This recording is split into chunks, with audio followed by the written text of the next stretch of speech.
மயிலாடுதுறை மாவட்டம் சீர்காழி அருகே வைத்தீஸ்வரன் கோயில் பேருந்து நிலையம் பயனற்று போனதாக பொதுமக்கள் புகார் தெரிவித்துள்ளனர். வெயில், மழை என பயணிகள் சாலையிலேயே நிற்பதால் பெரும் அவதியடைந்து வருவதாக குற்றம் சாட்டியுள்ளனர். அப்பகுதியில் கள ஆய்வில் ஈடுபட்ட நமது செய்தியாளர் ஞானவேல் வழங்கிய கூடுதல் தகவல்களை தற்போது காணலாம்.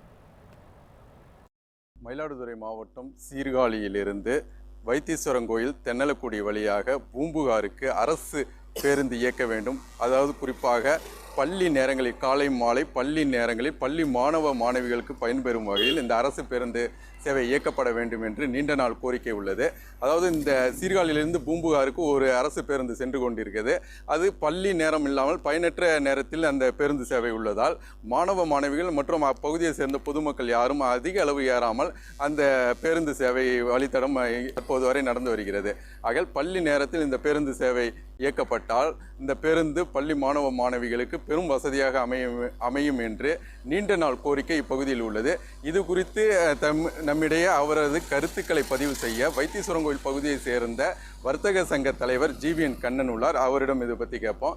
அதாவது இந்த பள்ளி நேரத்தில் இந்த பேருந்து சேவை இயக்கப்படணும்னு சொல்லி நீங்கள் நீண்ட நாள் கோரிக்கை எடுத்துகிட்டு வந்துட்டு இருக்கீங்க. இப்போ அந்த பேருந்து இப்போ இயக்கப்படுற பேருந்து எந்த நேரத்தில் போகுது? இது எப்படி மாணவ மாணவிகள் பயன்பெறுதா? இப்போ பார்த்தீங்கன்னா இந்த புகழ்பெற்ற வைத்தீஸ்வரன் கோயிலில் மயிலாடுதுறையிலிருந்து சீர்காழிக்கும் பூம்புகாரிலிருந்து சீர்காழிக்கும் போகக்கூடிய இணைப்பு சாலையில் முக்கியமான இணைப்பு சாலை தென்னலக்குடியிலிருந்து வைத்தீஸ்வரன் கோயிலை நோக்கி வரக்கூடியது. இந்த சாலையில் பார்த்திங்கன்னா ஒரே ஒரு பேருந்து, அதுவும் பயனற்ற நேரத்தில் காலையில் 7-7:30 மணிக்கு போகிறதும் மாலை நேரம் 5-5:30க்கு வர்றதும் சுத்தமாக மாணவர்கள்லாம் ஏறக்கூடிய சூழ்நிலையே இல்லை. மிக வேகமாகவும் போகுது, யாரும் நிறுத்தி ஏறுறதே இல்லை. ஏன்னா அந்த மாதிரியான ஒரு அன்டயத்தில் இந்த பஸ்ஸு போக்குவரத்து வசதி ஏற்படுத்தியிருக்கிறாங்க. இங்கே பார்த்திங்கனாக்கா அரசு மேல்நிலைப்பள்ளி ஆண்களுக்கு தனியாக இருக்குது, அதில் ஆயிரக்கணக்கான மாணவர்கள் படிக்கிறாங்க. அதே போல் பார்த்திங்கனாக்கா அரசு பெண்கள் மேல்நிலைப் பள்ளியும் 1000 மாணவர்கள் கிட்டத்தட்ட மாணவிகள் படிக்கக்கூடிய சூழ்நிலை இருக்குது.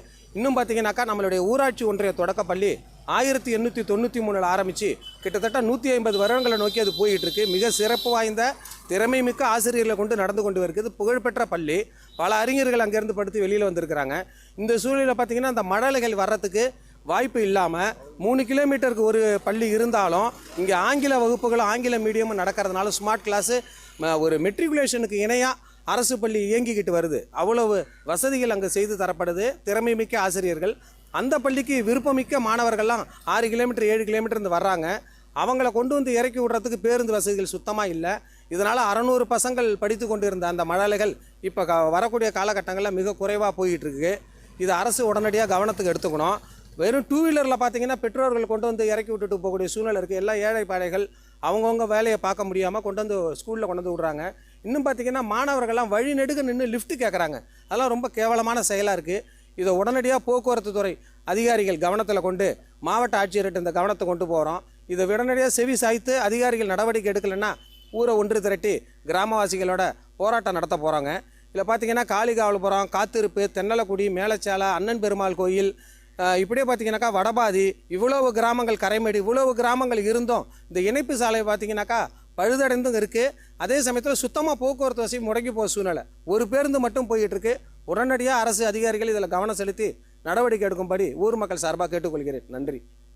இப்போ அதாவது இவங்க சொல்கிறதுபடி தென்னலக்குடி, காளிகாவலபுரம், எடக்குடி, வடபாதி உள்ளிட்ட பல்வேறு பகுதிகளை சேர்ந்த கிராம மக்கள், அதாவது குறிப்பாக பள்ளி மாணவ மாணவிகள் இந்த வைத்தீஸ்வரன் கோயில் பகுதியில் அமைந்துள்ள அரசு ஆண்கள் மேல்நிலைப்பள்ளி மற்றும் அரசு பெண்கள் மேல்நிலைப்பள்ளி மற்றும் நூற்றாண்டை கடந்த தொடக்கப்பள்ளி, இந்த பள்ளிகளில் தான் அதிக அளவு கல்வி பயின்று வருவதாக இவங்க கருத்து சொல்கிறாங்க. இந்த பொதுமக்களின் கருத்தாகவும் இது உள்ளது. ஆகையால் இப்போ தமிழக அரசு மாணவ மாணவிகளின் இடைநிற்றலை தடுப்பதற்காக பல்வேறு சலுகைகள், பல்வேறு நடவடிக்கைகளை கல்வித்துறை மூலம் செயல்படுத்தி வருகிறது. ஒரு பேருந்து சேவையினால் மாணவ மாணவிகள், அதாவது குறிப்பாக கிராமப்புற ஏழை மாணவ மாணவிகளின் கல்வி ஒரு பேருந்து சேவையினால் தடைப்படக்கூடாது என்பதே இப்பகுதி மக்களின் பொதுமக்களின் கருத்தாக உள்ளது. நியூஸ் 7 தமிழ் செய்திகளுக்காக சீர்காழியிலிருந்து ஞானவேல்.